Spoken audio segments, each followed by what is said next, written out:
2 ঠিক সপ্তম শ্রেণীর গণিত বিষয়ে 4.2 এর আজকে এর আগে আমরা শিখেছি প্রথম রাশিকে দ্বিতীয় রাশি দ্বারা গুণ করা। আজকে শিখব প্রথম রাশিকে কিভাবে দ্বিতীয় রাশি দ্বারা ভাগ করতে হয়। এখানে আমাদের প্রয়োজনীয় কিছু তথ্য দেওয়া আছে যে এই জিনিসগুলো আমাদের এই অঙ্কগুলো সলভ করার সময় কাজে লাগবে। তো আমরা এখন মূল পর্বে চলে যাই। তাহলে প্রথম প্রশ্ন আছে এক সমাধান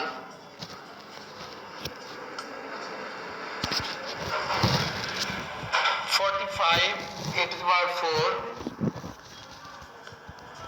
45 a to the power 4 divided by 9 a square। এই হচ্ছে প্রথম রাশি আর এই হচ্ছে দ্বিতীয় রাশি। প্রথম রাশিকে দ্বিতীয় রাশি দ্বারা ভাগ করতে হবে। ঠিক আছে, তাহলে আমরা চলে যাই। এখন আমরা প্রথমে যে কাজটা করব, সাংখ্যিক সহগগুলোকে আলাদা করব এবং অক্ষর প্রতীকগুলোকে আলাদা করে দেব। ঠিক আছে, সাংখ্যিক সহগ এখানে আছে 45 এবং নিচে আছে 9 গুণ উপরে আছে a to the power 4 এবং নিচে আছে a স্কয়ার। ঠিক আছে, আমরা সে আগের মতো করব। দেখো যে 45 কে 9 দ্বারা ভাগ করলে 5 নং 45 5 আসে। আমরা এখানে কেটে নিতে পারি, ইচ্ছা করলে না কাটলেও হয়। যদি 9 দ্বারা ভাগ করি তাহলে আসে 5, তাহলে এখানে আসলো 5 ইনটু। এবার আমরা যে এই যে এটা কাজে লাগাচ্ছি, এখানে যেটা কাজে লাগবে এখানে আছে a to the power m ভাগ a to the power m সমান সমান আমরা লিখতে পারি a to the power m divided by a to the power m। ঠিক এখানে দুইটা বেস একই রকম, এখানেও দুইটা বেস একই রকম। এরপর পরের লাইনে যেটা হয়েছে, উপরের m নিচের m কি হচ্ছে মাইনাস হয়েছে, কারণ তারা ভাগ ছিল। ভাগ অবস্থায় থাকলে মাইনাস হয় এবং যদি গুণ অবস্থায় থাকে তাহলে সেক্ষেত্রে তখন যোগ হয়। তাহলে এখন আমরা এই বেস দুইটা একই মতো লিখবো, একটা a আর এর পাওয়ার আছে 4 এর পাওয়ার আছে 2, তাহলে এই 2 উপরে গিয়ে মাইনাস হলো। তাহলে এখন আমাদের মূল থাকছে কি 5 ইনটু a স্কয়ার। তাহলে এখানে আসলো ভাগফল 5a স্কয়ার। তাহলে এটার সমাধান, এক নং প্রশ্নের সমাধান আসলো 5a স্কয়ার। সুতরাং নির্ণেয় ভাগফল 5a স্কয়ার, এটা হচ্ছে आंसर।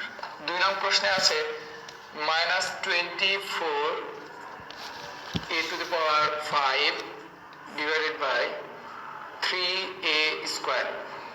এখানে মাইনাস আছে একটা জিনিস, আর একটা হচ্ছে মাইনাসটা আমরা সাংখ্যিক সহগের সাথে রাখবো। আমরা গুণে যেমন শিখেছি মাইনাসটা কোথায় রাখবো, মাইনাসটা সাংখ্যিক সহগের সাথে রাখবো। তাহলে সমান সমান এই হচ্ছে -24 divided by 3 into a to the power 5 divided by a square। তাহলে এখানে আসছে 3 8 24, তার মানে 3 দ্বারা যদি ভাগ করি তাহলে উপর হচ্ছে 8, তাহলে মাইনাস এইটা আমরা লিখতে পারি গুণ এখানে আগের মতো বেস দুইটা থেকে একটা লিখবো, উপরে পাওয়ার 5 নিচের পাওয়ার 2। নিচের পাওয়ার যদি উপরে যায় তাহলে বিয়োগ হয়। তাহলে এখানে থাকছে -8 into a to the power 3। তাহলে এখানে আমরা ভাগফল পাইলাম 8 a to the power 3। So নির্ণেয় ভাগফল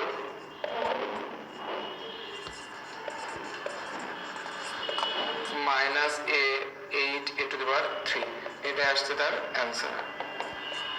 দেখো আসলে এগুলো ছোট ছোট ভাগগুলো তোমাদের মূলত নৈর্ব্যক্তিক বা বহু নির্বাচনের যে কোনো প্রশ্নের জন্য ইম্পর্টেন্ট এবং বেসিক ধারণার জন্য আসলে এই অঙ্কগুলো। আমরা বলেছি যে আসলে সবগুলো প্রশ্নের সমাধান তোমাদের দেখাবো, তাই সবগুলো প্রশ্নে আসলে আমরা সলভ করে দেওয়ার চেষ্টা করি।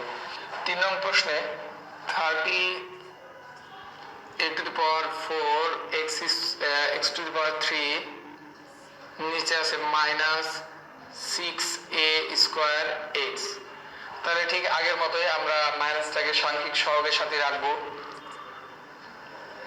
30 -6 into a to the power 4 divided by a square into x to the power 3 divided by x। এখানে তাহলে 6 দ্বারা যদি এটাকে ভাগ করি তাহলে আসে 5 6 30। যদি আমরা কেটে দিই সেক্ষেত্রে আসে 5, তাহলে না কাটলেও -5, নিচে যেহেতু মাইনাস আছে গুণ a to the power উপরে 4 নিচের এই 2টা উপরে গেলে কি হবে মাইনাস হয়ে যায়। সেম একই রকম এক্স এর ক্ষেত্রে তাই করি, এক্স পাওয়ার 3 আর এখানে কোনো পাওয়ার নাই মানে 1 আছে, 1 পাওয়ার থাকলে লেখা লাগে না, তাই মাইনাস 1। তাহলে এখানে আমরা পাচ্ছি মাইনাস 5 ইন্টু এ স্কোয়ার ইন্টু এক্স স্কোয়ার। তাহলে আমাদের ফলাফল কি আসলো?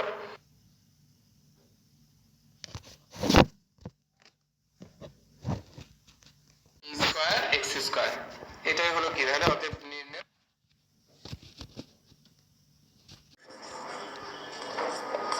নির্ণয় ভাগফল মাইনাস 5 এ স্কোয়ার এক্স স্কোয়ার, এটা আসছে তার অ্যান্সার।